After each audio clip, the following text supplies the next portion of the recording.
kids, people, families, old people, dogs, cyclists, go home.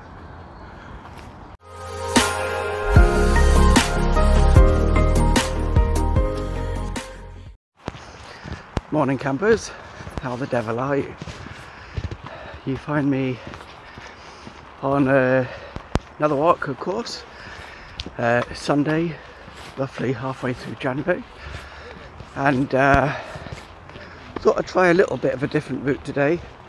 So instead of joining the canal, I thought I'd head towards Sale anyway, try and explore somewhere else I haven't been yet. So I'm going to head towards Sale on the canal. I'm going to actually join that canal, not in the city centre as I usually do, but closer to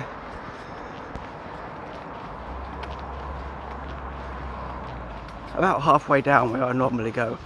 That doesn't make any sense, does it? So just crossing over another section of it now, which used to be horrible. Can you see this behind me? It used to be horrible, but now you can see it's all flats. It's all been done up nice. Obviously still a functioning section of the canal, but it's amazing what just that little bit of water surrounded by brick, slimy water, of course, can do for the price of property.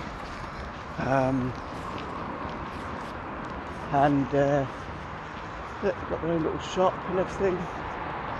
Middlewood Locks it's called. Big new development. Some still in progress being built.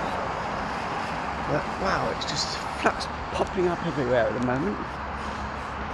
So I'm going to negotiate the road junction without going flat, and talk to you when I've joined the canal perhaps. Well, as you can see behind me, I've certainly come on a different route through what used to be quite an industrial wasteland. Just in the distance there you can see the original old mills, which have now been converted into flats, and then more recently, capitalising on the area and the number of people that actually bought those flats, new build has gone up and is still going up everywhere, which gets you thinking. A few years ago I would have walked down here, and it was definitely somewhere you wouldn't want to come at night.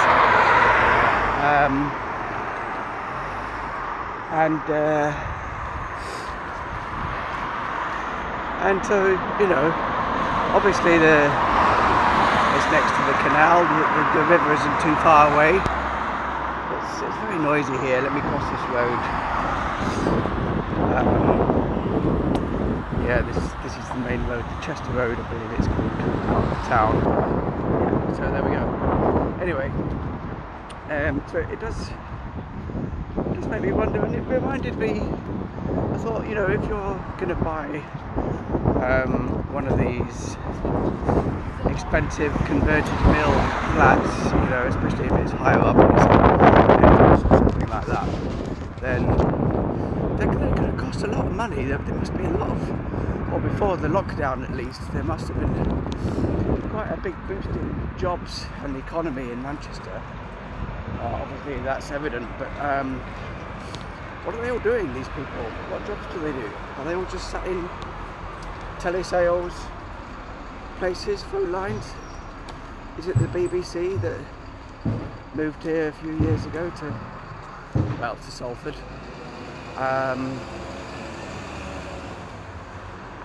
And how would you feel if you'd bought this beautiful converted Victorian mill and flats next to a canal or a river, and then all these new builds started going up around you and blocking your view, I guess, in a lot of cases, lack of privacy? How would you feel about that? So in a long meandering way, I've come down to this little idea that I heard once. I think it was Brian Foster, but it may have been on one of his videos. It might not have been him. Very interesting guy, goes around checking out ancient historical sites around the world, in South America and the pyramids and things like that. Brian Foster, check him out on YouTube. And I think it was on one of his vids that he actually, somebody said, would you rather live in a cave and look out at the beautiful architecture of the rich person's house opposite, or would you rather live in the beautiful rich person's house and look over at the caves opposite? I think as far as looking at a nice view is concerned, we'd all rather sit in a cave. Anyway, what a waffler. I'm such a waffler. I'll shut up now. Looks like today's focus is going to be buildings. This looks like quite a nice cosy place, doesn't it? Architecture looks a bit 80s perhaps. Yeah, it's a monstrosity. That's just the advert though. That's just the advert for empty business accommodation. Look at the actual place. It's awful. That's just awful. The stone cladding of whatever it is going green with mould. What a monstrosity. Looks like something out of a 70s sci-fi film. So finally made it onto the canal after about an hour walking. I forgot quite how long that road is. Through suburbia, Chester Road kind of end, to actually get onto the canal. That's one bonus of starting it in the city centre, I guess.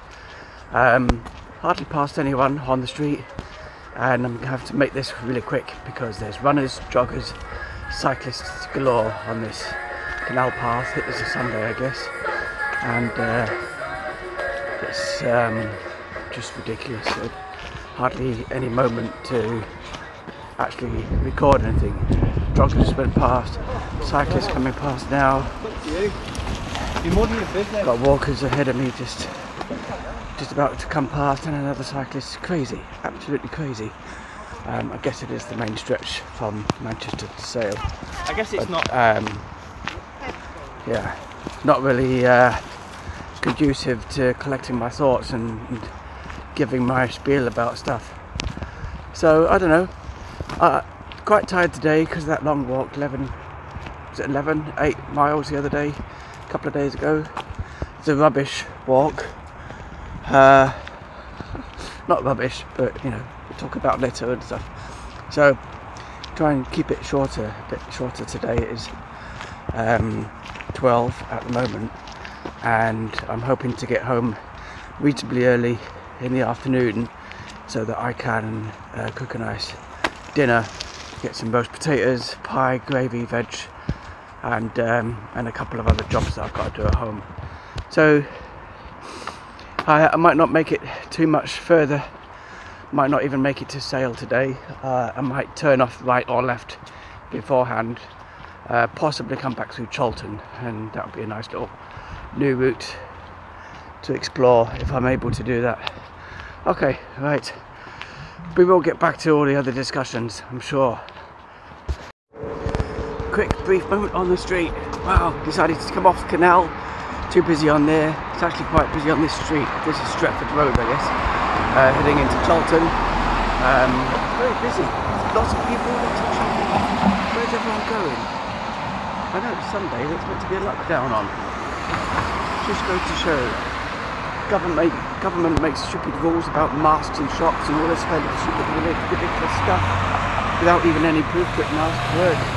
Just some sort of consolatory way to keep the public happy and feel like they're being protected from a disease that probably doesn't exist.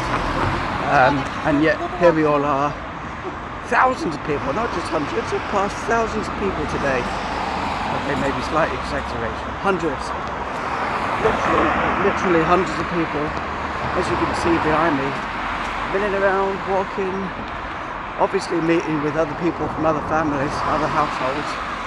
So, you know, you make stupid rules, people won't follow them. They'll pretend to in most of the places, like the big Tesco's, when they do the shop, they'll put the mask on just to maybe to show respect for other people that are scared about it, genuinely scared, or maybe just so they don't get chucked out and they want to get their big shop. But yeah, it's a ridiculous situation. People are more or less going about the normal business, and yet there are businesses that are folding minute by minute just because you're saying that only the vital services are allowed to work. All these people with time on their hands, give them their jobs back so I can have a walk in peace. I used to like you, Boris. Broke off the main road into what's called Longford Park. I do like these. Manchester does have quite a lot of these parks like this, quite open green spaces with quite a few trees and nice avenue of trees to walk down. Very reminiscent of a French park, I guess. If I'm guessing at that. But then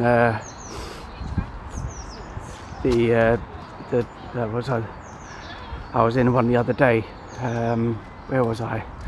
South Manchester somewhere, on the way back from.